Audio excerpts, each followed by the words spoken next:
If I could move on to our next question, and it relates to the writings of Hazrat Promised Messiah.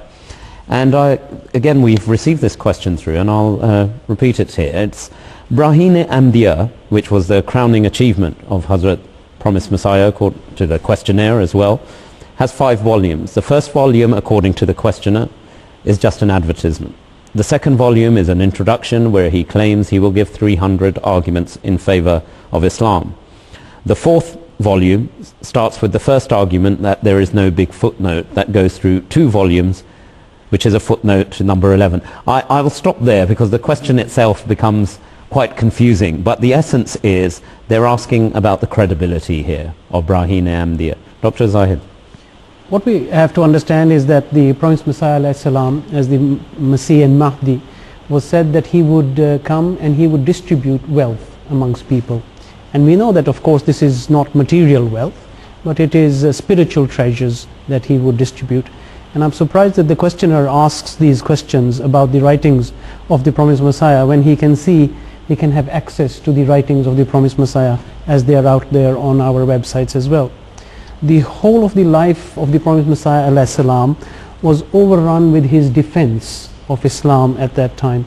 And if we look at history and look at that period, especially in India, we find that Islam and the name and the character of the Holy Prophet Muhammad sallallahu alaihi wasallam was under attack, wild attacks from the opponents of Islam. And therefore there was someone who was needed to stand up in defense of Islam and the name of the Holy Prophet sallallahu alaihi wasallam. So it was at that time that the Prophet championed the cause of Islam, and he carried out the jihad with the jihad of his pen. It started, as we know, with the Baraheene Ahmadiyya, in the first volume of Baraheene Ahmadiyya that has been mentioned. And we know the accolades he received when he had done that. But it did not stop with the 5 volumes of Baraheene Ahmadiyya, but it continued for over 80 volumes of writing. And each one was in defense of Islam, in defense of the Holy Prophet Muhammad sallallahu alaihi wasallam, in defense of the excellencies of the Holy Quran. So we know that this was the jihad and the defense that he carried out. And the arguments that he presented in favor of Islam were not 300. They were many-fold more than that. If you look at the writings of the Promised Messiah alayhi salam, you will find that there were many more challenges than 300. And he said to people, he challenged them, he said, come forward and challenge these refutations that I have presented before you. And no one came forward. And the 1 or 2 opponents that did come forward, like Lekram or Dawi, we know what was the end of those, and there were signs for generations to come. You mentioned Lekram and Alexander Dowie, that one was a Christian, the other was a Hindu. But the Muslim scholars, the contemporaries of Hazrat Promised Messiah at that time, actually received this book, the first volume, and hailed it as a great contribution to Islam.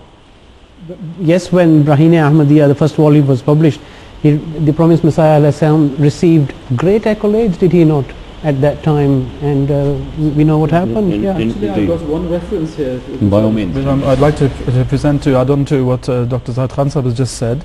And it is, and remember that in this question here, it's been said that the first volume is just an introduction, where he claims he will give 300 arguments in favor of Islam. Indeed. And that's grave injustice really done to that book, because just about that volume we have Muhammad Hussain of Batala, who was one of his bitterest enemies of the Promised Messiah alayhi salam.